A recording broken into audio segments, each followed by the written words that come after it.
A head CT taken on a spring evening in a community emergency department. Bilateral bifrontal intraparenchymal hemorrhages. The left hemorrhage measured roughly 4 by 8 centimeters. The right, about 4 by 4. Edema surrounding both. And a patient who walked into the ED with a friend, complaining of a headache. Glasgow Coma Scale 15. Oriented, answering questions. Abrasions next to one eye, dirt on her clothing, no memory of what had happened. The on-call neurosurgeon reviewed the images remotely. He decided the patient was in no imminent danger. He did not come to the hospital. He did not write a note. His physician assistant, briefed by phone, entered the orders, but also did not write a note. The clinical reasoning that would eventually anchor a 7-figure settlement existed at that moment, only inside one physician's head. Welcome to On the Record. I am Michael, joined as always by Brian and Sarah. This is Case 8, and this episode is a case we are calling No Note, No Defense.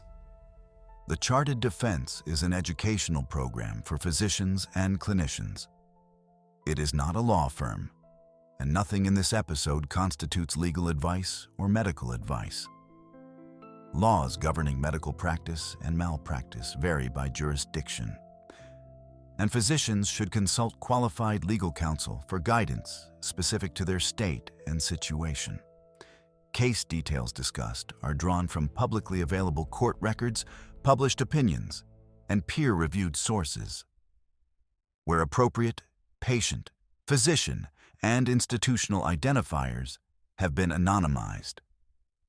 The views expressed by the host reflect clinical and educational perspective, not advocacy for any party. This is a case that resolved before trial, so there is no verdict. There is a record, thousands of pages of depositions, expert affidavits, motion practice, and a summary judgment decision. And there is a settlement.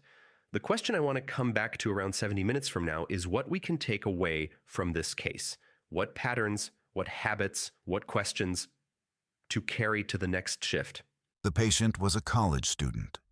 By every account in the record, she was healthy. She was active. She had no chronic medical conditions and no prescription medications listed in the hospital's admission data.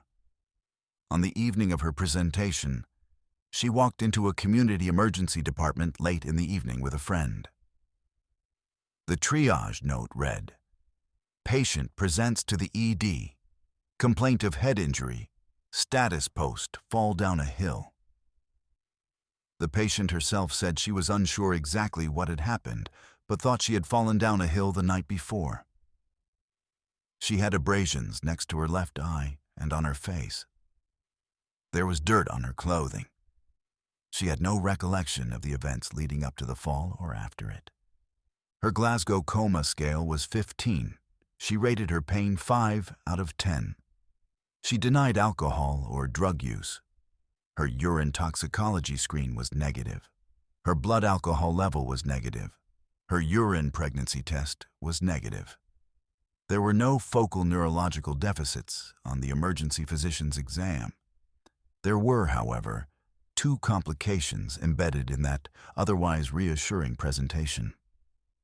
The timing of the fall was unclear. One version of the history put it in the prior 21 to 24 hours. Another version, based on the roommate's account, put it at 48 to 72 hours. The roommates had assumed the headache was a migraine and had not brought her in. The mechanism itself was also unclear. There were no witnesses. The patient could not recall. The emergency physician tried to reconcile the picture on her own, in real time. In a signed statement to police, she wrote that this was a highly unusual presentation of a young person with a head injury, and that, at this time, it is unclear what mechanism could have led to the devastating injuries. At her deposition, she was asked what she had meant. She testified that she would typically expect more overt external signs of trauma given the degree of intracranial injury the patient had suffered, and that, given the severity of the head injury, it did seem unusual that there were limited external signs of trauma. This is the clinical first impression, and it is worth taking carefully. If you just look at the patient, GCS 15, walking, talking, answering questions, you might think, fine, a headache, a fall, a concussion at worst. There are clues embedded in this presentation that should give every clinician a moment of pause. Dirt on her clothing, abrasions next to her eye, no memory of what happened. A potential non-displaced orbital fracture on her first CT. Something real happened to her. Something real enough to cause bilateral bifrontal hemorrhages. And the patient in front of you does not look like the patient you would expect to see with those scans. There is a baseline question in there too, and it is one the treating team was asking. Her friend said she was answering slowly and answered no to many questions, but otherwise seemed alert and able to engage. So there is a legitimate question. Was she acting normally for her, or was she subtly off from her baseline in a way only people who knew her would catch? That is hard to elicit in an ED, but it matters. Subtle deviation from baseline in a patient with bilateral intracranial hemorrhages is not reassuring. The discrepancy, a scan that does not match the patient, can be one of the more dangerous moments in emergency medicine, not because something needs to be done in the next 5 minutes, because the differential diagnosis is wider than the history suggests, and everything you do over the next few hours is built on whatever hypothesis you choose now. If your differential is narrow, you can miss the life-threatening cause of what is actually an impending medical emergency. The emergency physician ordered a stat head CT and cervical spine CT on arrival. The head CT, performed about 45 minutes later, showed acute bifrontal hemorrhages, left larger than right, with surrounding edema. There was no midline shift. There was no mass effect on the cistern around the pons and midbrain. There was a question of an undisplaced fracture along the lateral wall of the left orbit. The emergency physician consulted neurosurgery. The on-call coverage was structured as a neurosurgery attending paired with a physician assistant. Both were at home that night. The physician assistant reviewed the records. The attending reviewed the CT remotely. The plan they arrived at was communicated by phone. The PEA entered a series of orders into the chart. Those orders were: admit to the intensive care unit under the intensivist service, neurological checks and vital signs every hour, continuous 3% hypertonic saline, clevidipine for blood pressure control, strict intake and output monitoring, and continuation of the levetiracetam, brand name Keppra, that the ED had already started. Neither the attending neurosurgeon nor the PA came to the hospital. Neither of them physically examined the patient, and neither of them wrote a narrative note. The PA later testified that his documentation was, in his words, strictly limited to entering medical orders into the electronic medical record. The attending later testified, under oath, I did not write any personal note on the 8th, no. The first teaching point of this episode sits right here in the first 3 hours of the patient's admission. The standards for when a consulting specialist must come in and the timeframes required can differ by hospital. Every institution has its own medical staff bylaws, its own consultation policies, and its own expectations around what a phone consult looks like. Some allow remote evaluation for stable patients. Others require an in-person evaluation within a specific window. If you're a hospitalist or an emergency physician, you need to know what your institution requires. And you need to know that the answer is not necessarily the same at the hospital down the road. The second thing I would say is this.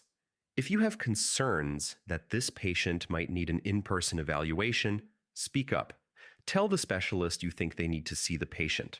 Sometimes our description of the event, the way we relay information over the phone, may not tell the whole story. Sometimes it might accidentally provide reassuring information that leads the specialist to conclude the patient is stable for now.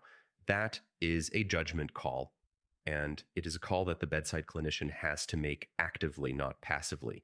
And there is a liability dimension to this that I want to name directly. As the intensivist, the attending accepting this patient, you are the physician of record. If some neurosurgical emergency develops overnight, you have some liability exposure. So I would be quick to call and request that they see the patient. That is just my recommendation. It is a protective step for the patient and a protective step for you. And on the documentation side, a specialist consultation note is not a procedural formality. It is the narrative that allows the next shift and every shift after that to know what the consulting specialist saw, what they thought, what they planned, and, critically, what specific clinical changes should prompt recontact. Orders without narrative are not a consultation. They are a list of instructions. The reasoning is not in the chart. Which matters both at the bedside and 4 years later, when someone is being asked to reconstruct their thinking at a deposition table. The patient was transferred from the ED to the ICU late that night. The timing of that transfer appears in the electronic record as around 1:30 in the morning. There is a disputed fact embedded in the transfer. The electronic medical record logged what the system called an added end time on the hypertonic saline infusion at the moment of transfer. On its face, that looked like the infusion was stopped. The defense position, supported by the medication administration record and by the receiving ICU nurse's sworn testimony, was that the infusion was not clinically stopped. It ran continuously through the morning and into the afternoon of the next day. The plaintiff's position was that the infusion was in fact stopped at the time of transfer and never restarted until much later. The record supports both sides in different places, and we will come back to it. At 6 in the morning, the off-going night nurse performed a neurological check. At 6:30, the documented vital signs included an oxygen saturation of 80%. At 7, the incoming nurse arrived, and the two nurses performed a joint neurological assessment. The patient was slow to respond. She could not state the month. The shift handoff was verbal. The incoming nurse wrote key information on her personal report sheet, which was shredded at the end of her shift per routine practice. The only surviving documentation of what was communicated between nurses is what ended up in the time-stamped electronic entries. A few things to flag here. The oxygen saturation of 80% at 6:30 in the morning is a significant finding in a patient with bilateral intracranial hemorrhages. In a normal healthy adult, that is hypoxia. In a patient with a brain injury, it is hypoxia layered onto a brain that cannot tolerate hypoxia well. The chart does not document what happened in response to that number. Maybe it was an artifact. Maybe the probe was off. Maybe it's self-resolved. Maybe someone addressed it verbally. What we have in the record is a number with no narrative attached. That is a pattern worth noticing. Vital signs without commentary are data without interpretation. If a number is low and real, document what you did. If a number is an artifact, document that too. The chart should not leave the next clinician, the next shift, or the next reviewer, whoever that is, wondering whether anyone saw it. The second point is about the handoff. Nursing handoff is a clinical process. A verbal handoff can be excellent, and in real practice, most of them are. But when the written artifact is destroyed by routine, the only evidence that specific information was communicated is what happens next. If the incoming nurse acts on a finding, we can infer the handoff covered it. If nothing happens, we cannot tell whether the finding was communicated at all, and this is aimed at nursing colleagues as much as physicians. An electronic handoff tool or a structured SBAR with a permanent record is a place where team communication becomes team documentation. The structure of every shift change is its own microsystem, and systems with permanent records are easier to defend later. At around 8 in the morning, the neurosurgery attending arrived at the hospital for the first in-person evaluation. He came to the ICU with the physician assistant. The PA, acting as scribe for the attending, documented the physical exam. The note included the line, "Decreased motion in the left upper extremity." That finding, a new lateralizing motor deficit in a patient who had presented the night before with no focal deficits, was a new finding. The note was entered and the attending co-signed it. The attending later testified under oath that when he had personally examined the patient, his exam was, in his words, totally normal, and that she was perfectly fine. He testified that he believed the PA's finding could be attributable to the patient not putting forth full effort or to an unwitnessed seizure. No addendum or clarification was entered into the chart to document this disagreement. The nurse on shift had documented, independently, that the patient's right hand grip was stronger than her left, and that her left was weaker. And although no escalation of the intracranial workup was ordered at that time, the weakness was not ignored. The neurosurgery physician assistant, at the attending neurosurgeon's direction, placed an order that morning for an MRI of the cervical spine, with the documented exam reason, left arm weakness pain. The intensivist's concern ran in parallel. Orders for shoulder and clavicle x-rays and maxillofacial imaging were entered around the same time, consistent with a workup for possible traumatic extremity or cervical spine injury from the fall. Both sets of orders acknowledged the left-sided weakness, but oriented it toward a traumatic rather than an intracranial etiology. There are two separate issues here, and they are easy to conflate. The first is the clinical issue. A new lateralizing deficit in a patient with bilateral intracranial hemorrhages is a sentinel finding. It does not matter whether you attribute it to hemorrhage expansion, to evolving edema with mass effect, to an unwitnessed seizure, to a soft tissue or bony injury from the fall, or to something else. Every one of those explanations requires action, repeat imaging, reassessment of the surgical question. And if you disagree with your PA's exam, a documented disagreement with your reasoning for dismissing the intracranial differential. The second issue is a potential discrepancy between what the chart shows and what the neurosurgeon testified to years later. The chart is actually quite consistent in one direction. The PA's note documents decreased motion of the left upper extremity. The nurse's documentation supports that weaker left hand grip. The MRI of the cervical spine is ordered that morning for the left upper extremity weakness. And the attending neurosurgeon co-signed the PA's note the next day, acknowledging that workup for the left upper extremity weakness was in progress. That is a chart that tells one story. The deposition testimony tells a different story, that the exam was completely normal, that the attending re-examined the patient and found no deficits.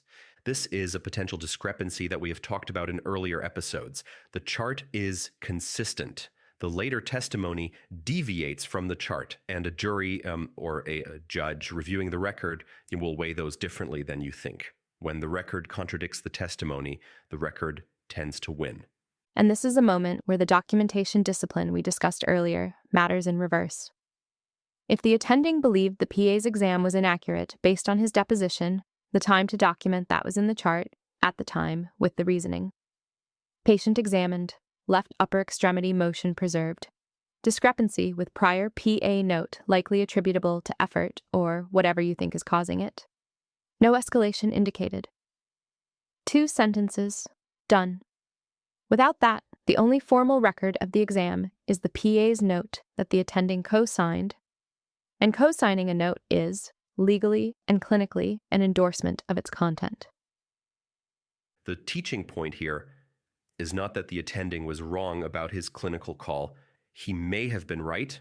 The patient may have had some soft tissue or orthopedic injury limiting strength or some other process. She may have had a brief unwitnessed seizure. None of that is resolvable now. The teaching point is that the contradiction, chart says one thing, sworn testimony says another, is the kind of contradiction that does not help you in litigation. And the way to prevent it is documentation at the time of the encounter. Between 8 and 10:30 that morning, the patient's neurological checks were documented as unchanged. Slow to respond, lethargic, following commands, moving all extremities, pupils equal and reactive. At 10:30, the family arrived in the ICU and the patient reported pain. Shortly after, she began striking the right side of her bed with her right hand. Her left hand was contracted. Her pupils were sluggish. The ICU nurse noted that her heart rate had increased and her blood pressure was fluctuating. The intensivist was notified. The neurosurgery PA was called. A stat head CT and CT angiogram were ordered. The MRI of the cervical spine that had been ordered hours earlier had still not been completed. There is a documentation artifact in that order that matters. The attending neurosurgeon directed a stat study, but the hospital requisition listed the priority as routine. The scan was performed at 11:31. The radiologist's read was finalized at 12:31, 1 hour later.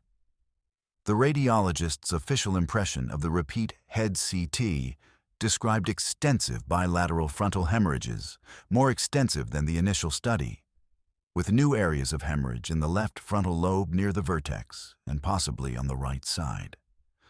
Associated edema in a pattern suggestive of bilateral frontal contusions. Mass effect bilaterally with effacement of the sulci. No clear midline shift. The CT angiogram read, documented that the arteries were patent, with no aneurysm greater than 5 millimeters and no arteriovenous malformation. The report did not mention any finding in the venous system.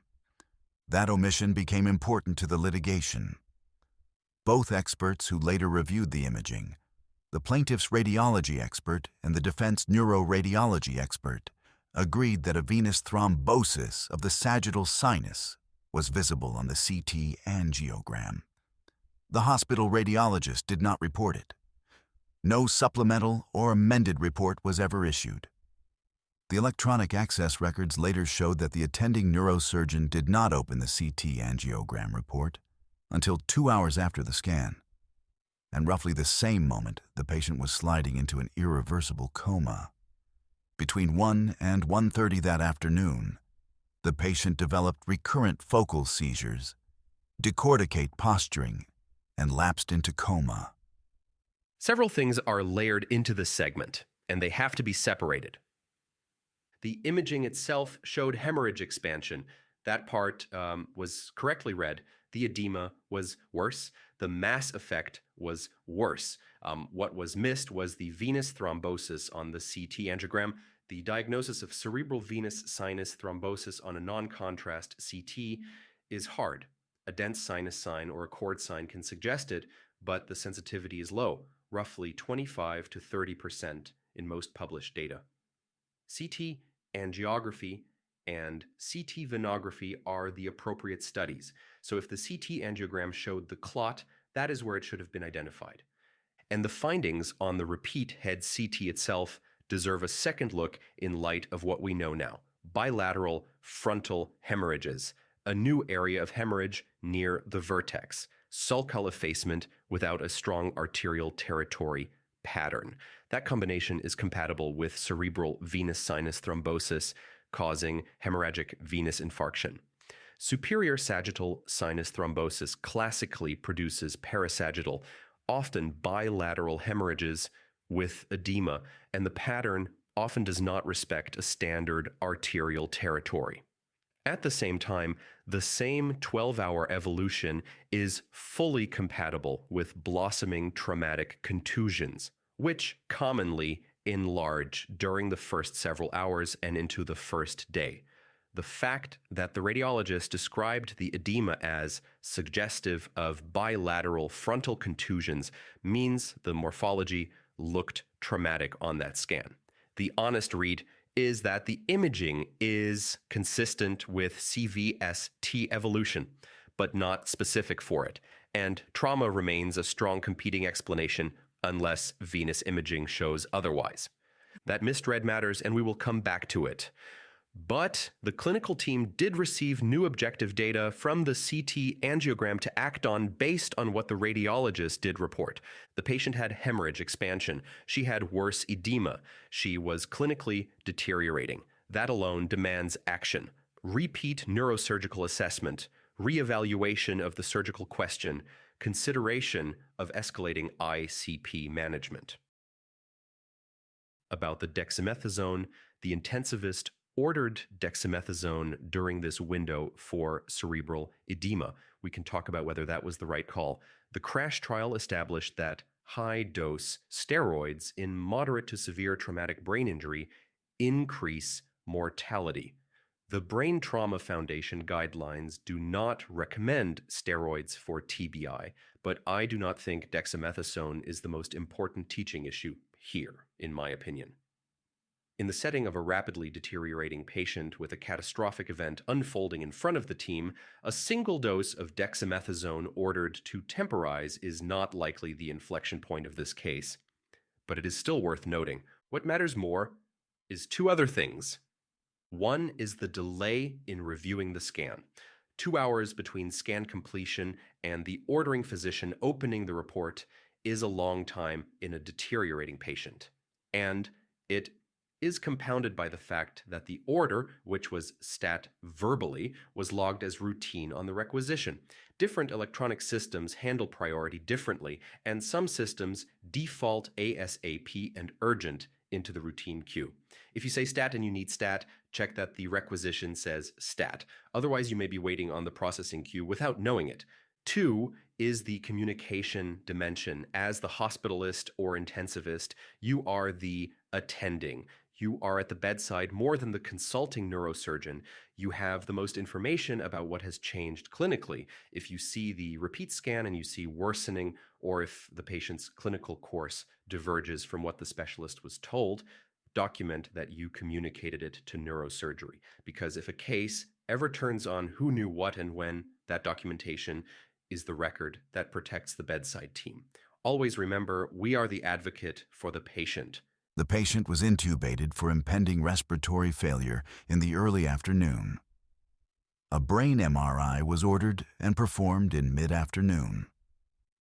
The formal read described bilateral hemorrhagic contusions, right up to 7 centimeters, left up to 6, with extensive positive mass effect, extensive subarachnoid blood product, possible thin bilateral subdural hematomas, partial effacement around the pons and midbrain, consistent with early uncal herniation, tonsillar herniation, the cerebellar tonsils 3 millimeters below the foramen magnum, an evolving infarct in the distribution of the left posterior cerebral artery. Bilateral watershed hemorrhagic infarcts, possibly related to global ischemia. The formal MRI report did not mention sagittal sinus thrombosis. The neurosurgeon's own progress note after the MRI documented massive and multiple bilateral contusions, increasing edema, and tonsillar herniation, shear injuries and pending stroke along the left posterior cerebral artery. 2 days later, after the patient's sister had raised the possibility that she had been taking oral contraceptives, and after a CT angiogram done as part of the brain death workup had shown no supratentorial cerebral blood flow, the same physician authored a progress note stating that sagittal sinus thrombosis cannot be excluded on MRI and CTA. The context for that line is important. With no supratentorial flow on the brain death CTA, a new venous thrombosis could not be ruled out on that study. and the sister's report had put OCP-related thrombosis on the differential. Unfortunately, too late to alter the course for this patient. Nursing contacted neurosurgery twice in the hour after the MRI. The attending neurosurgeon decided to place a ventriculostomy. The procedure was performed around 6 in the evening. The opening pressure was 30 to 35 millimeters of mercury. 25 to 30 milliliters of cerebrospinal fluid and hemorrhagic fluid were drained. The attending characterized the pressure at deposition as only slightly elevated, only in the low 30s. The catheter dislodged and was revised. The revised opening pressure was 40 to 45 millimeters of mercury. At that point, the patient had been comatose for several hours, with a Glasgow Coma Scale of 4, fixed and dilated pupils, and intermittent decerebrate posturing. The consent for decompressive craniectomy is disputed. The patient's father testified that a physician explained the need to remove the skull and that he signed consent late that morning, between 11 and noon. The attending neurosurgeon testified that the consent was signed close to midnight. The father also testified that around 10:30, 11 at night, they said that the surgery needs to be performed now. Anesthesia began just after midnight the next morning. There is a lot to pull out of this afternoon. The ventriculostomy opening pressure of 30 to 35 millimeters of mercury is not slightly elevated. The Brain Trauma Foundation threshold for treatment is 22. The threshold used for randomization in the Rescue ICP trial, the landmark Rescue Decompressive Craniectomy trial, was 25. A pressure in the low 30s is significantly above both thresholds. After the catheter revision, a pressure of 40 to 45 is severely elevated, not minimally. Language matters here. If there is a clear scale and you describe findings in terms that do not match the scale, that discrepancy is a teaching point for deposition preparation. Be accurate with terms of degree. If the number is 32, it is in the range that triggered trial randomization. That is not slight. Second, the MRI timing. The brain MRI was what clarified the picture. Tonsillar herniation, evolving infarct, worsening edema. Earlier MRI might have altered the decision point. That is a real question, and I do not want to pretend it has a simple answer.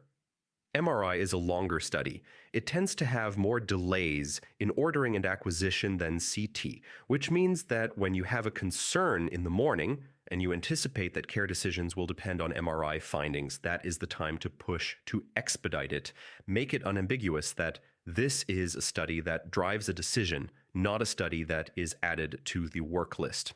The CT angiogram in the interim was helpful in escalating the concern, but it did not answer the questions that the MRI answered, and by the time the MRI was read, the clinical window was closing. And if the CT angiogram had accurately identified a cerebral venous sinus thrombosis, the treatment pathway would likely have been different. Third, the surgical timing, and specifically the consent question. The record has the father placing consent late morning. The attending places it near midnight. We do not have a way to resolve that dispute from the documents available to us, but we can observe that a 9 or 10-hour window between a patient having herniated clinically on fixed dilated pupils, deep coma, and decompressive craniectomy is a long window. Whether earlier surgery would have changed the outcome is itself a debated question, which we will return to when we talk about the experts. Finally, on the numbers themselves, the Rescue ICP data support that rescue decompressive craniectomy can reduce mortality even in late refractory elevation. It is not a universally futile intervention. Younger patients do better, but a rescue craniectomy also shifts more survivors into severe disability. This patient, by the time surgery began, had been comatose with fixed dilated pupils for many hours. The prognosis at that point was catastrophic by most measures. The literature does not support an absolute futility threshold, but it does support that the prognosis was poor regardless of what happened at midnight. The patient did not regain neurological function at any point after surgery.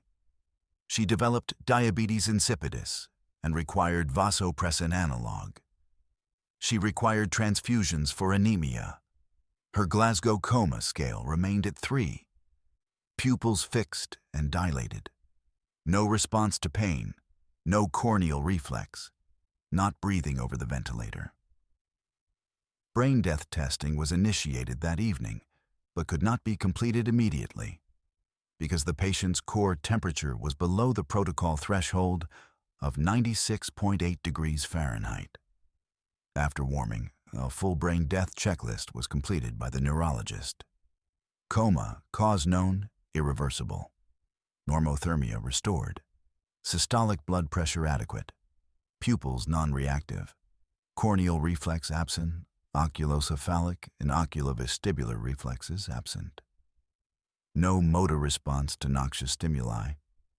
Apnea test positive with a carbon dioxide level of 61.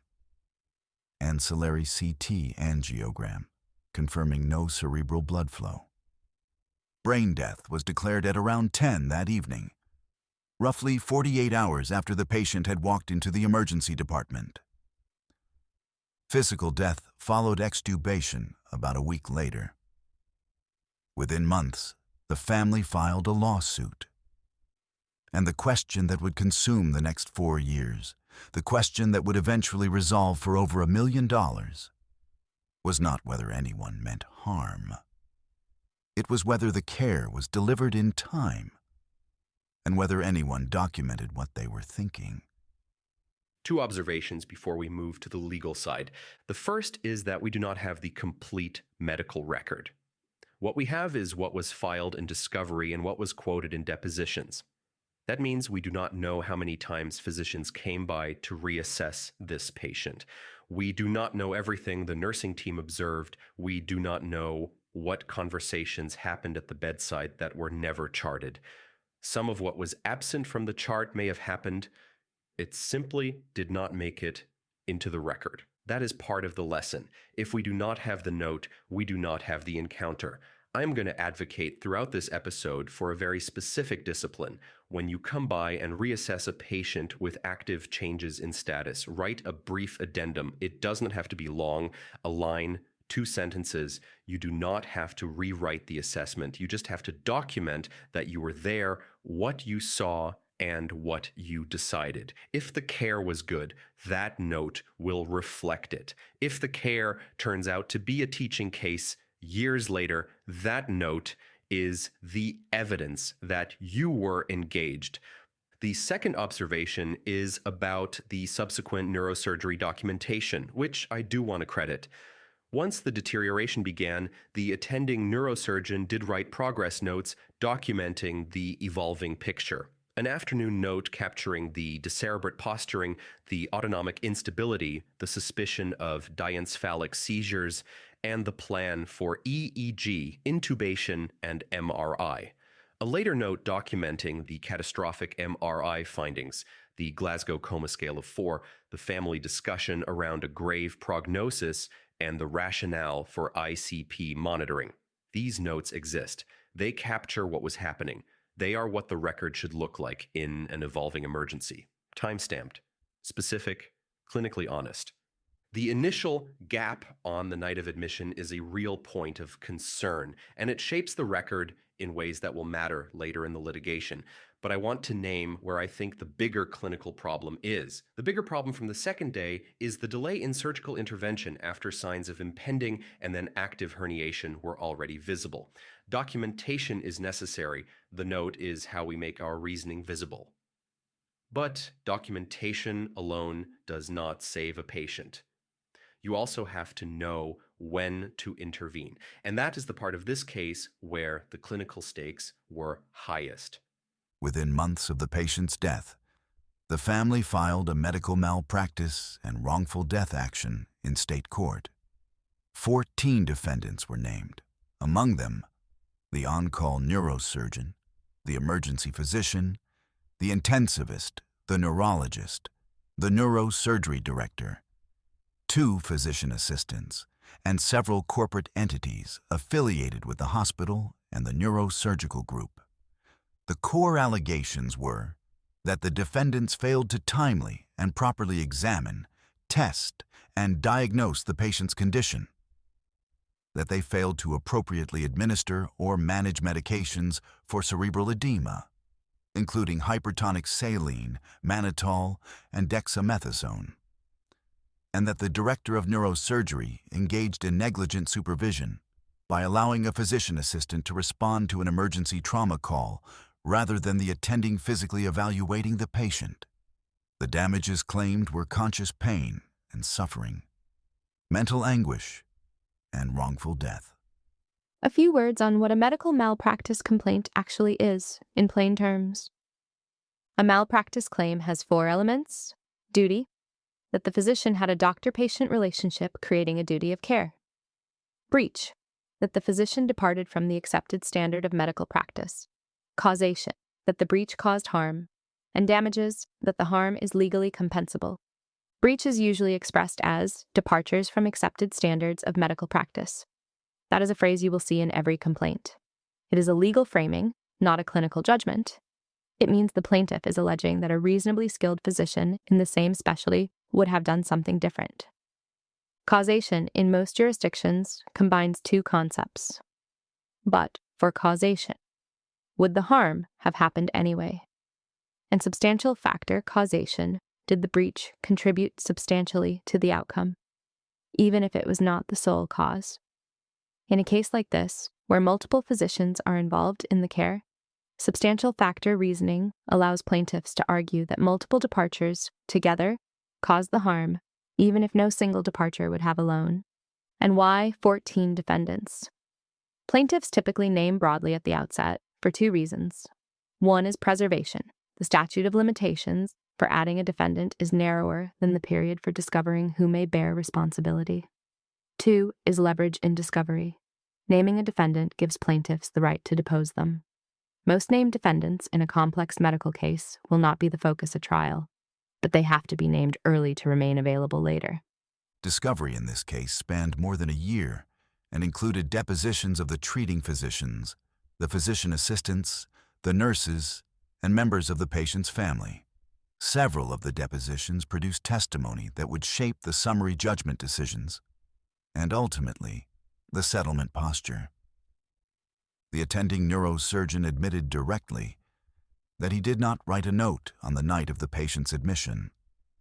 Under his group's practice, he explained, a note would have been written only if a member of the neurosurgical team had physically come to the ED.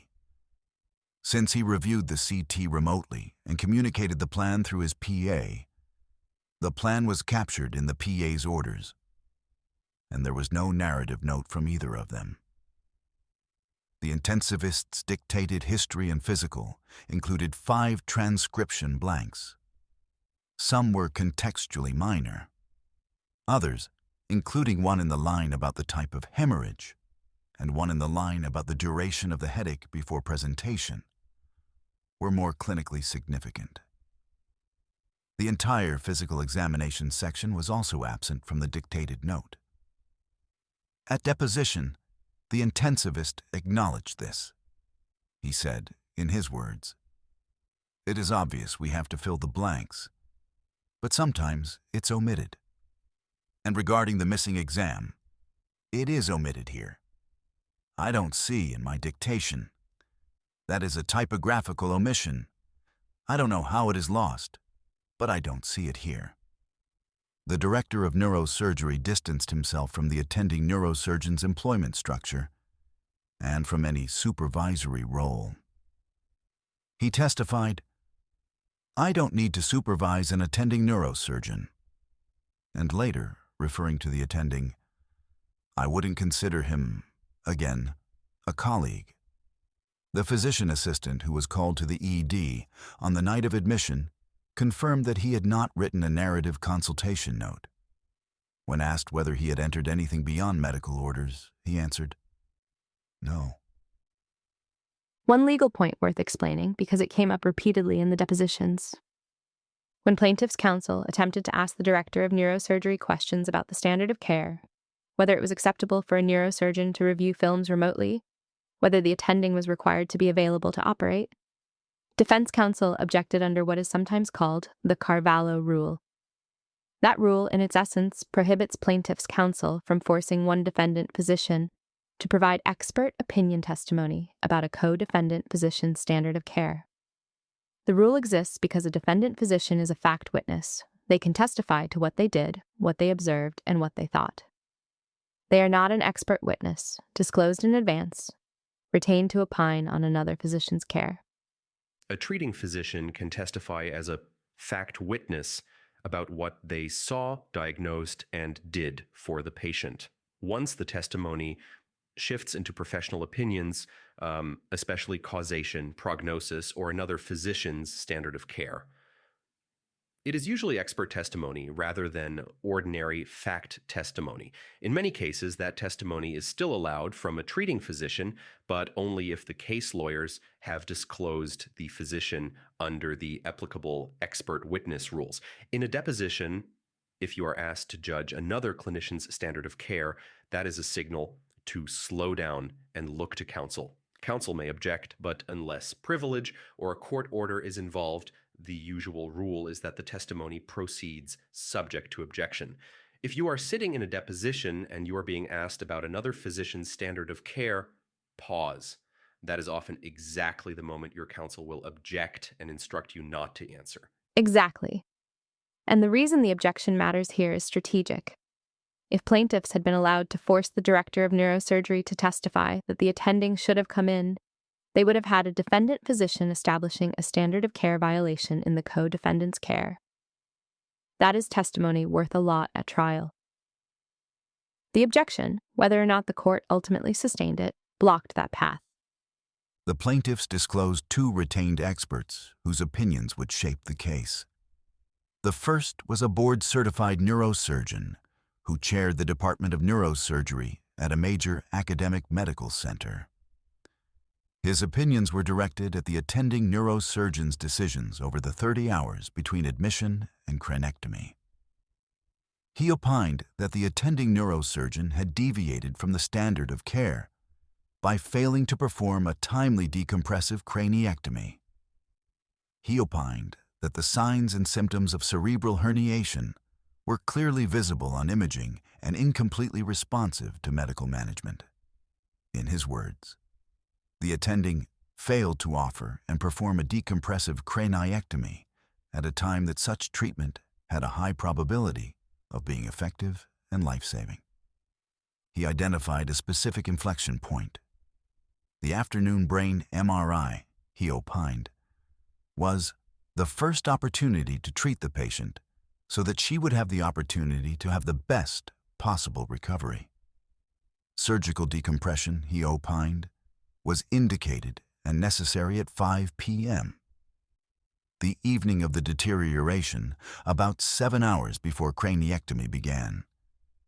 He also identified departures in the care of the emergency physician, the physician assistants, the nursing team, and the director of neurosurgery. He opined that the ED physician should have arranged for a bedside evaluation by the on-call neurosurgeon or by the physician assistant in the ED.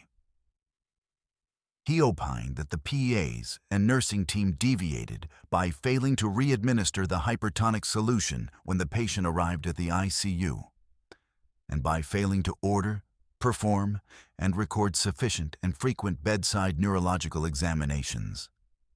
He opined that the director of neurosurgery deviated by treating the patient as a consulting physician and then deferring the bedside evaluation to the attending. The timeline this expert drew is the central clinical argument of the case and deserves an honest evaluation. The MRI in the afternoon showed tonsillar herniation. That is not in dispute. The question this expert is asking is whether decompressive craniectomy at 5 p.m., but about 2.5 hours after the MRI was read, would have changed the outcome in a patient who was already comatose with fixed dilated pupils. The rescue ICP trial is the relevant literature. It showed that rescue decompressive craniectomy can reduce mortality in patients with refractory ICP elevation. At 12 months, the proportion of survivors with moderate disability or better was higher in the surgical group than in the medical group, but the trial also showed that craniectomy shifts more survivors into the vegetative state or severe disability categories. So the survival benefit comes with a cost in quality of neurological recovery. Youth improves the odds. Younger patients consistently do better after rescue craniectomy, but youth does not normalize the odds. A young patient with bilateral fixed dilated pupils, Glasgow Coma Scale of 3 or 4, and hours of established herniation has a prognosis that is poor, regardless of the surgical decision. So, was earlier surgery indicated? Reasonable experts can disagree. The plaintiff's expert opined that 5 p.m. was the first meaningful opportunity. The defense opined that by the time of surgery, the patient was already clinically brain dead. Both positions have literature support. The teaching point I want to put here is slightly different. The question is not only whether the surgery should have been at 5 p.m., it is also whether earlier MRI might have changed the picture. An MRI is a longer study. It has more acquisition time than CT. So if you anticipate that care decisions will depend on MRI findings, that is the moment to call, to push for the slot, to make clear that the study is driving a decision and not just filling the work list. The morning discussion about left upper extremity weakness is where I would have wanted closer monitoring and potentially earlier advanced imaging. Whether that would have saved her life is unknowable. But the window in which it could have mattered closed sometime in the late morning. The second retained plaintiff expert was an interventional radiologist, board certified in radiology, with fellowship training in interventional radiology and neurology. His opinion engaged directly with the imaging question. He agreed with the defense that a venous thrombosis in the sagittal sinus was visible on the repeat CT angiogram. But he disagreed about its cause and significance. His theory was that the trauma caused the initial hemorrhages and edema, and that the cerebral edema from the trauma mechanically compressed venous outflow, which caused blood to back up and form the sinus thrombus as a secondary phenomenon. The clot, in his opinion, was a byproduct of the swelling, not its cause. He anchored that opinion on a specific observation. He opined that post-craniotomy CT images showed the thrombosis had cleared spontaneously once decompression relieved the intracranial pressure. That, in his view, supported the theory that the clot was pressure-dependent and not a primary thrombotic event. On the surgical timing, he was more absolute than the plaintiff's neurosurgery expert. He opined that the midnight craniotomy was performed too late, because by that point, in his words, the patient was already clinically brain dead. One thing worth flagging about this expert's clot cleared spontaneously claim, that is his interpretation, drawn from his review of the postoperative images. None of the official postoperative radiology or reports we have in the record mention the status of the sagittal sinus clot. So this is an expert opinion based on re-review of images, not an independently documented radiographic finding. There is a further complication with the claim the postoperative CT angiograms in the record were done as part of the brain death workup, and they showed no supratentorial cerebral blood flow. That is consistent with brain death and was part of how it was confirmed. But it also raises a question about the imaging the expert relied on. If there is no supratentorial flow on the postoperative CTA, then that study could not have been the study that demonstrated a patent cleared sagittal sinus, because the absence of flow above the tentorium would have precluded opacification of the sinus in the first place. Whether the expert was working from a different study or from a different interpretation of the same study is not resolvable from the record. that does not make the expert wrong. Expert re-review of images is a normal part of litigation, but the distinction is worth naming. A finding documented in an official radiology report at the time of the study has a different evidentiary weight than an expert's reread for a report. Both are admissible. They are weighed differently. The attending neurosurgeon's defense was anchored on a retained neuroradiology expert, whose theory directly inverted the plaintiff's sequence. Her theory was that the patient had an undiagnosed anterior sagittal sinus thrombosis, arising from a hypercoagulable state induced by oral contraceptive use. That thrombosis, in her opinion, caused a venous ischemic event. The ischemic event, not a trip on a hillside, caused the fall. The fall produced the orbital fracture and the external abrasions. But the bilateral bifrontal hemorrhages, in her analysis, were venous infarctions evolving into hemorrhagic transformation, not traumatic contusions. This theory relied on a general medical framework that is well established in the literature. Combined hormonal contraceptive use increases the risk of cerebral venous sinus thrombosis roughly 5 to 7-fold across multiple meta-analyses.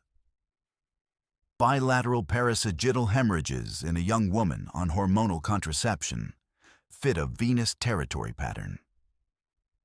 The 2024 American Heart Association scientific statement on cerebral venous thrombosis specifically notes that non-contrast CT alone is insufficient to exclude it. The medicine behind the defense theory is real. Oral contraceptive-induced cerebral venous sinus thrombosis is a well-documented clinical entity. The relative risk figures, roughly 5 to 7-fold, are replicated across multiple meta-analyses. Bilateral parasagittal hemorrhages in a young woman on hormonal contraception absolutely can be venous infarctions with secondary hemorrhage. That is one of the classic presentations. And a spontaneous thrombosis can, in a subset of cases, cause a syncopal event or a seizure that leads to a fall. That pattern is less common than headache-dominant CVST, but it is described in the literature. And as Brian laid out earlier, a non-contrast CT is not a great study to rule in or rule out cerebral venous sinus thrombosis. A dense sinus sign or a cord sign can suggest it, but the sensitivity is low. The diagnostic standard is CT venography, or MR venography. So the first CT on admission would not have been expected to definitively show or exclude this diagnosis. The question is whether the clinical picture triggered the thought, whether anyone said, what if this bilateral parasagittal pattern is venous, and whether venous imaging was then obtained. In this case, no one raised the question during active care, and it is worth asking why. You see a patient with abrasions, dirt on her clothing, a fall history, a potential orbital fracture, and a bilateral hemorrhage that is bifrontal on CT. The amount of abnormality on the initial imaging may itself have functioned as a distractor. The team was working very hard on an actively deteriorating patient with a lot of findings to address. It is easy to see how that picture looks like trauma. The question I would want to ask is, why does a normal, healthy young person have such a traumatic fall for no clear reason, and one that led to such a severe injury? A low-mechanism fall in a 20-year-old that produces bilateral frontal hemorrhages with edema is an uncommon outcome. Something about it warrants further investigation. A fall where the patient was unable to brace or protect herself might suggest a loss of consciousness, a seizure, a syncopal event, something that preceded the fall. Now, to the specifics of this case, the oral contraceptive use was not documented at admission. It was introduced later in the course when the patient's sister raised the possibility that her sister had been taking oral contraceptives. The initial CT did not show sagittal sinus thrombosis. Even the defense expert agreed there was no evidence of venous thrombosis on that first study. No treating physician contemporaneously suspected CVST. and the basic coagulation labs were not hypercoagulable. They leaned mildly toward a bleeding tendency. A hypercoagulable workup was not ordered until after brain death. Whether the defense theory is the right theory is not something we can settle from the record. I think the CVST theory is medically viable. The pattern fits, the risk factor fits, and the absence of diagnosis during active care does not prove it was not there. A non-contrast CT is not a reliable test to exclude venous thrombosis. The reason the theory did not anchor the litigation is not that it is scientifically wrong. It is that the plaintiffs never framed the case around missed CVST. Their bill of particulars focused on the timing of intervention after the deterioration, not on the initial diagnostic workup. So the CVST narrative only entered the case through the defense as a summary judgment theory. One more point.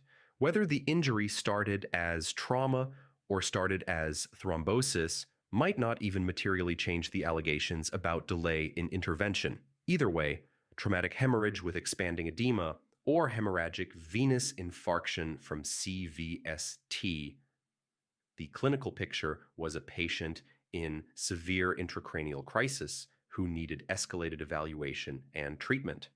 The mechanism question matters scientifically. It matters less in terms of whether the decisions made that day held up. The attending neurosurgeon was not the only defendant to retain expert opinions.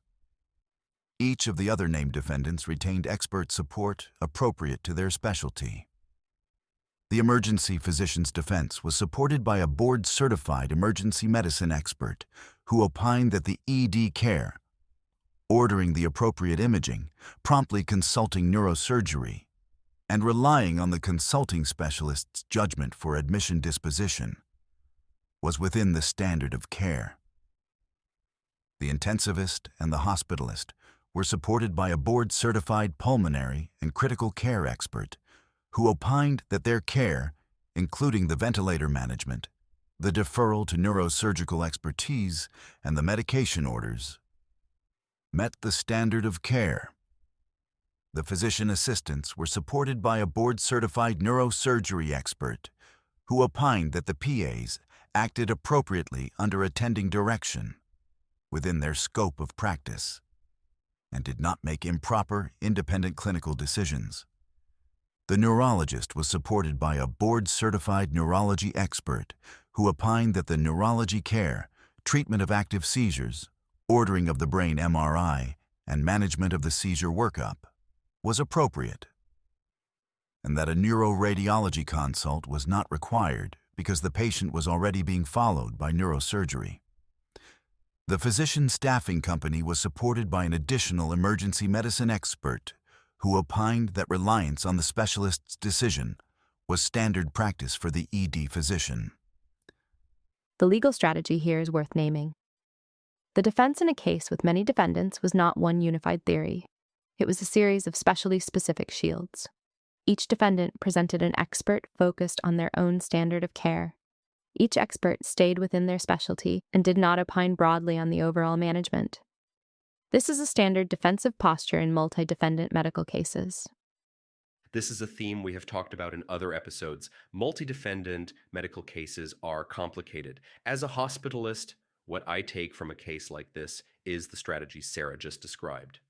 Every defendant needs to demonstrate that their specific area of responsibility met the standard of care. My job is not to defend the neurosurgical decisions or blame any other specialist involved. My job is to document that I communicated well with the neurosurgery team, that I documented the clinical changes I observed, that I escalated appropriately when findings warranted it, and that I did what was within my scope. As a hospitalist, in a case like this, there is really not much I can do to alter the outcome once the patient needs a surgical intervention that only the neurosurgeon can provide. I would hate to see the hospitalist held liable in that situation unless they failed to notify the right person, failed to consult appropriately, or missed something that was within their scope to act on. Documentation is how the hospitalist gets removed from a case like this. Communication is how the hospitalist gets removed from a case like this. The record should make it obvious that the hospitalist did what was within their power. And then there is a quality of practice dimension. Even if you are not going to be the defendant, you are still the patient's advocate. Push when you need to push. Ask for the in-person evaluation. Ask for the repeat imaging. Be the voice at the bedside, both for the patient and for the record. A panel of summary judgment motions were filed by every defendant. The court considered them in a single consolidated decision about 3 years after the patient's death. The court granted summary judgment, meaning dismissal, for every defendant except the attending neurosurgeon. The emergency physician, the intensivist, the neurologist, the pulmonary critical care physician, the director of neurosurgery, both physician assistants, and the corporate staffing entity were all dismissed. The analysis for each was that the plaintiff's expert opinions either did not allege a specific departure within that defendant's scope of care, did not adequately allege causation, or did not rebut the defense expert's standard of care opinion. For the attending neurosurgeon, the court denied summary judgment. The court's analysis had 2 parts. First, the court found that the attending's expert, the defense neuroradiologist whose theory we just discussed, had not met the initial burden to demonstrate a prima facie case of no departure. The court found the oral contraceptive-induced thrombosis theory speculative and unsupported by, if not contradicted by, the medical records and other evidence. Second, even if the initial burden had been met, the court found that the plaintiff's experts had raised triable issues of material fact on the timing of the craniectomy, the standard of care, and causation. Now, on the CVST theory itself, I want to be clear for the record that I think the OCP-related cerebral venous sinus thrombosis theory is medically viable. The science is there, the imaging signature fits, the risk factor profile fits. I would not have called it speculative on the science, but that is separate from whether the neurosurgeon should have been granted summary judgment. Even if the CVST theory were the exact right explanation for how this patient got to the hospital in the first place, it would not absolve the attending neurosurgeon from the allegations that survived.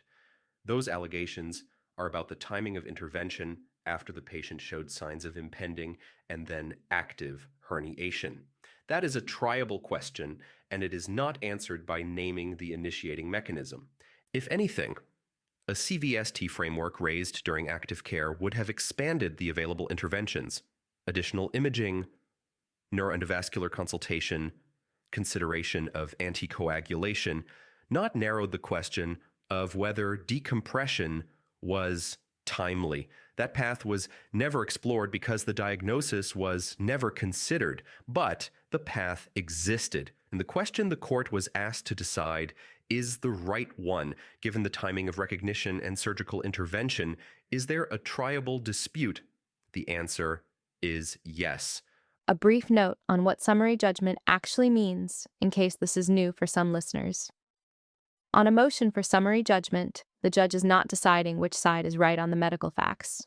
The judge is deciding whether the facts, viewed in the light most favorable to the non-moving party, create a triable issue, whether a reasonable jury could find for the plaintiff. The defendant moving for summary judgment has the initial burden to show there is no triable issue. If they meet it, the plaintiff has to come forward with evidence creating a dispute. The OCP-related CVST theory, as a matter of medicine, is defensible, but the court's ruling was about the legal sufficiency of the defense's summary judgment burden on the allegations that actually survived, the timing of surgical intervention after signs of herniation. On that question, the court correctly concluded that competing expert testimony raised a triable issue. That is the right call, regardless of which etiology for the hemorrhage eventually persuades a fact finder. The case settled about 7 months after the summary judgment ruling. The total settlement was in the low 7-figure range, apportioned between the attending neurosurgeon and the hospital. The parties agreed to take no appeal on the summary judgment decisions.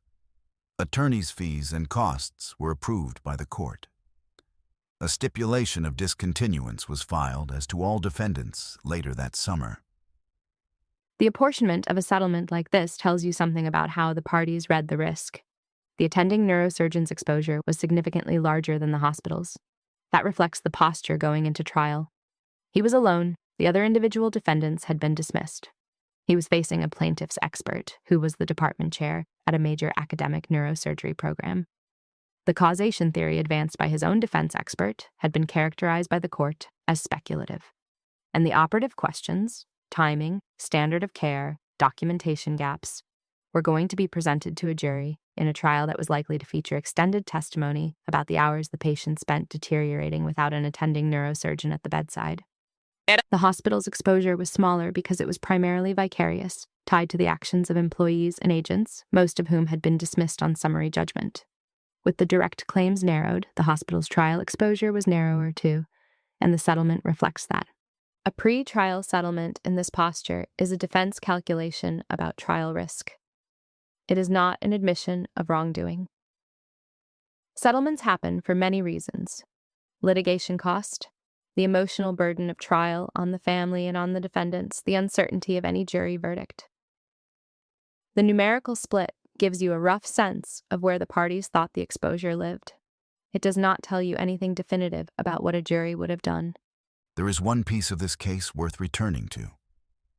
The radiologist who read the CT angiogram and did not report the venous thrombosis. The radiologist was named in the initial complaint. He was never deposed. Early in discovery, plaintiff's counsel signaled in a letter to the defense and the court that the plaintiffs were reserving the misread theory pending review by their own neuroradiology expert, and that if no misread was identified, they would discontinue the claims against the radiologists. After that review, the plaintiffs abandoned the misread theory. Neither of their retained experts identified the radiologist's failure to report the sinus thrombosis as a specific departure. The radiologist was ultimately dismissed. The plaintiff's interventional radiology expert actually used the misread to support his theory. His argument, in essence, was that if no one reading the images at the time had identified the clot as medically significant, that itself was evidence the clot was not clinically significant, just a pressure-dependent byproduct of the edema. A few facts to lay down before I offer perspective. No treating provider discussed or suspected sagittal sinus thrombosis during the active care. The diagnosis was first raised in a progress note the next day after the patient was already comatose. Before that, no one, not the neurosurgeon, not the intensivist, not the hospitalist, not the neurologist, not any nurse, had documented a concern for venous thrombosis. Both litigation experts years later agreed that the clot was visible on the repeat CT angiogram.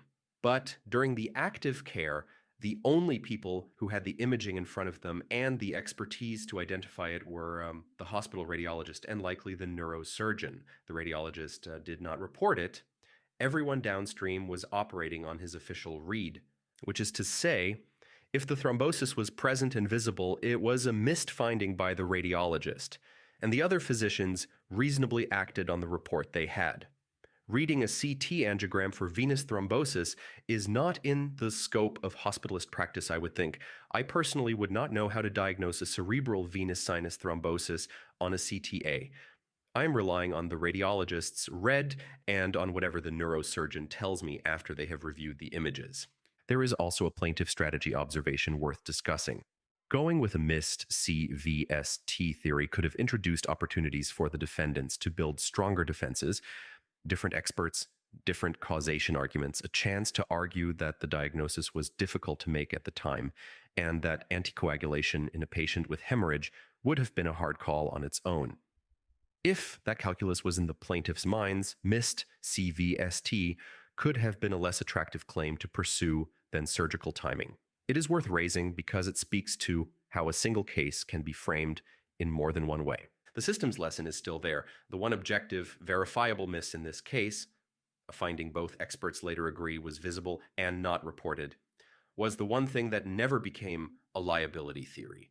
If the thrombosis had been reported at the time at 12:31 in the afternoon when the read was finalized, the entire management trajectory could have changed, potentially a neuroendovascular consultation, potentially anticoagulation, even with hemorrhage, which is the current standard for CVST per the 2024 American Heart Association statement.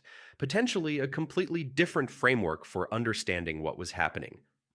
Whether any of that would have saved this patient's life is unknowable. She was already deteriorating rapidly by that point, but the option was never on the table because the finding was never communicated. The next 16 minutes are the reason I do this podcast. These are the things portable from this case to the next shift. One pillar of this case is documentation, not documentation as a legal defense. We will talk about that too, but documentation as the mechanism by which clinical reasoning becomes available to everyone else on the team. Start from the night of admission. The attending neurosurgeon reviewed the CT and formulated a plan. He had a rationale that the patient was in no imminent danger, that this was not a surgical issue, and that an ICP monitor was not indicated. That reasoning was clinically defensible in his judgment, but it was never written down. The ICU team that accepted the patient that night had a list of orders. They did not have a narrative explaining what the neurosurgeon had seen, what he had considered, what he expected, or what specific clinical changes should prompt recontact. Move forward to the morning. The PA documents left upper extremity weakness. The attending disagrees. The disagreement is never written in the chart. Years later at deposition, the attending says the exam was totally normal. The chart says something else. That is the kind of contradiction that does not help your case as a defendant. Move forward to the intensivist's admission history and physical, blanks in the dictation, a missing physical exam offered at deposition as a typographical omission. That is the kind of gap that does not help either, especially if there is a claim that the patient had abnormal neurological findings during that time that your exam would have either confirmed or ruled out. And then the deeper point, which is the one that matters most. The same neurosurgeon whose deposition testimony about the morning exam contradicted all the available evidence in the record. Nursing documentation, the PA's note, the MRI ordered for the extremity weakness, that testimony likely did not help his case in any way. Even if he was completely accurate in his deposition, the jury could interpret his statements in the context of the medical record in front of them. And the record is the load-bearing part of the case. If the record contradicts the testimony, the record tends to win. Here is how to formulate it. The note is not paperwork.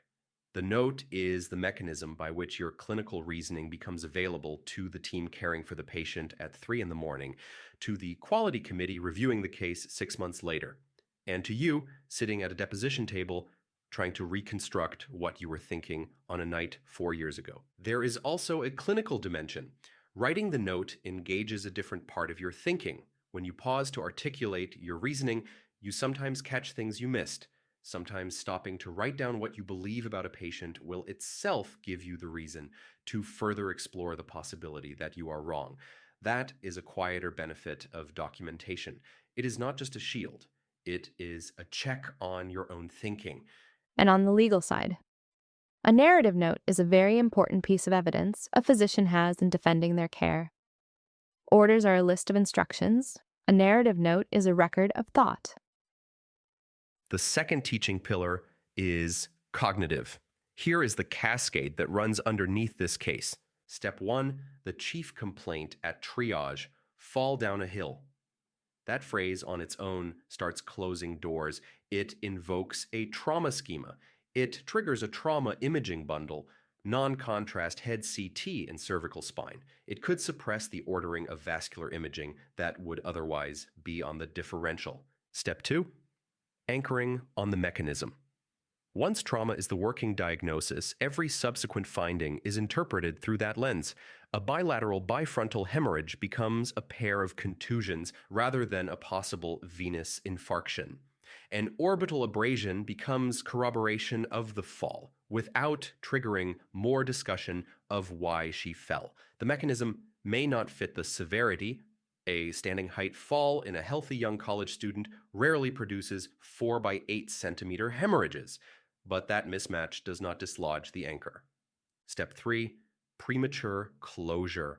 The non-contrast CT shows hemorrhage. The trauma frame explains it. The workup closes. No additional vascular imaging was ordered in the ED. No CT angiogram, no CT venogram, no MR angiography or venography. The 2024 American Heart Association statement on cerebral venous thrombosis specifically notes that non-contrast CT alone is insufficient to exclude it, and additional vascular imaging is what broadens the differential in an atypical presentation. That step was the one that was missed at the front end. Step 4, missing risk factors. The patient's hormonal contraception was not on the admission medication list. Her parents did not believe she was taking any medications, and the question was only raised later in the hospitalization when her sister surfaced the possibility. So it is not fair to say the team dismissed an OCP risk factor. The risk factor was not available to them during the period that mattered, but the larger point still applies. When hormonal contraception appears on a young woman's medication list, or when the history leaves doubt about it, that could be a differential shaping fact when a 5 to 7-fold risk factor for cerebral venous sinus thrombosis, not a social history footnote. It should change the imaging you order, not just the counseling you provide. And even when you cannot confirm it, a young woman in the age range where hormonal contraception is common should be enough to keep a hypercoagulable etiology on your differential for an atypical intracranial hemorrhage. Step 5, catastrophe. The diagnosis matures only after the window for action has closed. The thrombosis is raised in a post-event progress note. The hypercoagulable workup is ordered after brain death. The teaching point to leave you with: a young patient with this level of intracranial injury without an obvious cause that looks proportionate to the imaging, a cause that does not match what you see in front of you, should make you pause. Not necessarily to diagnose cerebral venous sinus thrombosis, but to ask, could there be something underlying here beyond the reported mechanism? Could this be a thrombotic event in a young patient with a risk factor we have not yet elicited? At a minimum, ask what could produce this pattern on CT if we remove the fall as the assumed cause.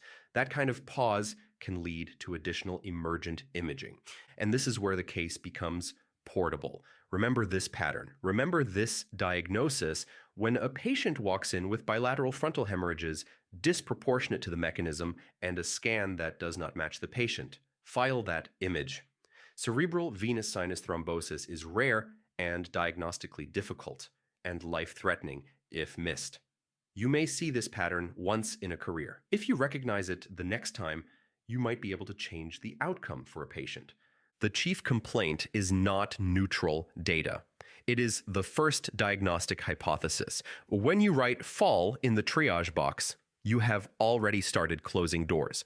The question every hospitalist should ask when they inherit a patient from the ED: what diagnosis would I be most afraid to miss? And has anyone explicitly ruled it out? And the larger question that ties this whole thread together: why did she fall? If the fall does not make sense, keep asking why. Something is not adding up here. Do not be satisfied with the diagnosis you inherited. Keep the differential open. A few minutes on the causation question itself, because it is worth engaging with, honestly. Both theories are medically legitimate. A traumatic brain injury with associated cerebral venous sinus thrombosis, where trauma comes first and the thrombosis develops secondarily, is a well-documented clinical entity. A spontaneous thrombosis related to hormonal contraception, where the thrombosis comes first and the fall is a consequence of seizure or syncope, is also a documented clinical entity. Both scenarios have been published in the literature. Both are real. What did I conclude about this specific case? I do not believe the evidence clearly favors trauma first. The OCP-related CVST theory is medically viable. A non-contrast CT cannot diagnose or exclude venous thrombosis. So the fact that the first CT did not show it does not tell us whether it was present. We know it was not seen on the first study. I am not sure I fully agree with the court on the characterization of the theory as speculative. The science is sound to me. The pattern reasonably fits. The evidentiary record during active care was thin because nobody was asking the question, not because the answer was unreachable. And when the CT angiogram showed a venous thrombosis that was not reported by the radiologist, that may have been the last meaningful opportunity to intervene before the window closed. Where I do agree with the court is on the legal outcome. The neurosurgeon's summary judgment motion was correctly denied. The triable issue is the timing of intervention after her neurological changes on the CT angiogram and MRI brain, and that issue does not go away whether the initiating mechanism was trauma or thrombosis. And here is a thought worth raising. An alternative framing could have been that the team failed to obtain vascular imaging when the non-contrast CT did not provide a plausible mechanism for bilateral bifrontal bleeds in a healthy young woman. That framing, missed CVST on the initial workup, would have put the ED physician, the intensivist, and the radiologist squarely in the case. It might also have been a real opportunity to intervene earlier. I do not know whether plaintiffs considered and rejected that framing or whether they never developed it. But the point for a clinical audience is this. A single set of facts can be framed 2 or 3 different ways in litigation, and each framing pulls different clinicians into the center of the case. How the plaintiff tells the story determines who is on trial. What did not happen during the active care was anyone asking the question at all. No one considered the diagnosis, no one ordered vascular imaging, and that meant the treatment pathway, anticoagulation, neuroendovascular consultation, a different management framework, was never available because the diagnosis that would have triggered it was never made. 5 concrete things to take from this case to the next shift. 1. Write the note. If you are consulting by phone, document your assessment, your reasoning, and the specific triggers for recontact. Orders without narrative are not a consultation. 2 sentences can be the difference between a defensible chart and a chart that requires you to reconstruct your reasoning at a deposition table 4 years later. 2. When the scan does not match the mechanism, expand the differential. Bilateral hemorrhages in a 20-year-old after a low mechanism fall should trigger a question. The question is whether the mechanism could be more than just trauma. Could this be a thrombotic event in a young patient we have not yet fully characterized? At a minimum, pause and review what could cause this pattern on CT if we remove the fall. That pause leads to additional emergent imaging, and it might identify a diagnosis the initial trauma framework was never going to reach. 3. Consider hormonal contraception when the history leaves doubt. In this case, oral contraceptive use was never confirmed on the record. The parents did not know their daughter was taking any medications. The patient's sister raised the possibility during the hospitalization if a young woman with unexplained intracranial hemorrhage has hormonal contraception on her medication list, or if the history leaves a question, that could be a differential shaping fact. A 5 to 7-fold increase in cerebral venous sinus thrombosis risk. It should change the imaging you order, not just the counseling you provide at discharge. 4. Follow up on stat results. Do not assume the radiologist called. Do not assume the report will surface when you need it. For stat studies, call. Look at the images yourself within the limits of your training. 2 hours between a completed scan and a physician review of the result is 2 hours the team is operating without the data. And as the attending, the physician of record, be vigilant of pending results. Make sure the consulting specialist is aware of abnormal results as they come back. Close the loop. It is an increased burden of work. It may also be the difference between a good and a bad outcome. 5. Know the ICP thresholds and use the language accurately. This is less central for hospitalists, but the principle is portable. The Brain Trauma Foundation threshold for treatment is 22 millimeters of mercury. The rescue ICP randomization threshold is 25. A pressure of 30 or 35 is not slightly elevated.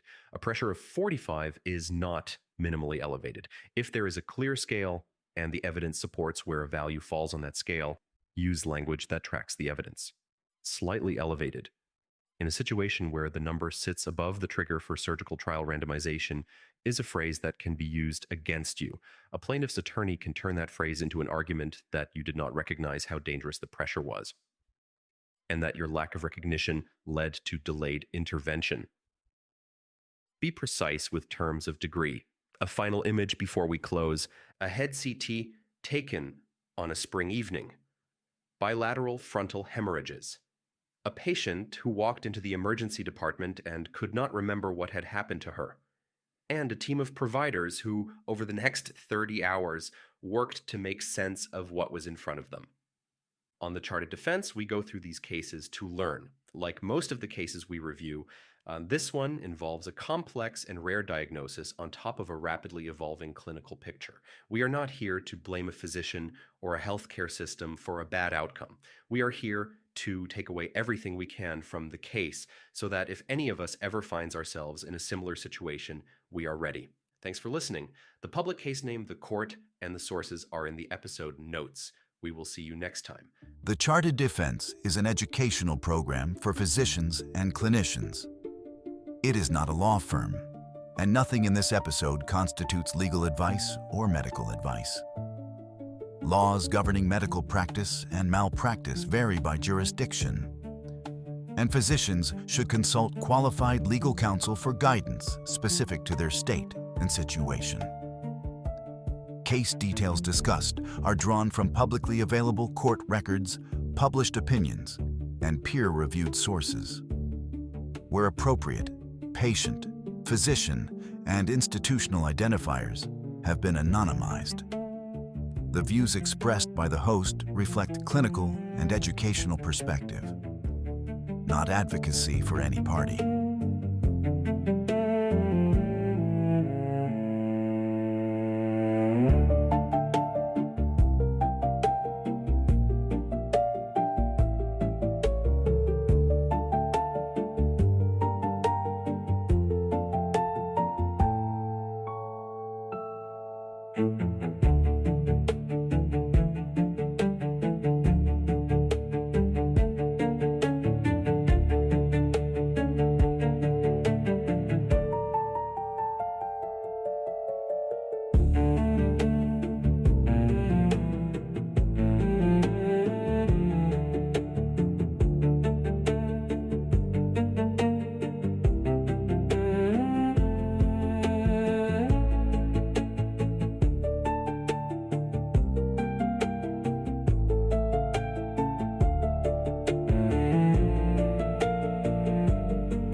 Debate the sun, debate the bait, debate the golden story, debate the place, debate the boat, debate the scories hope, debate the leaves, debate the trees, debate the winter story.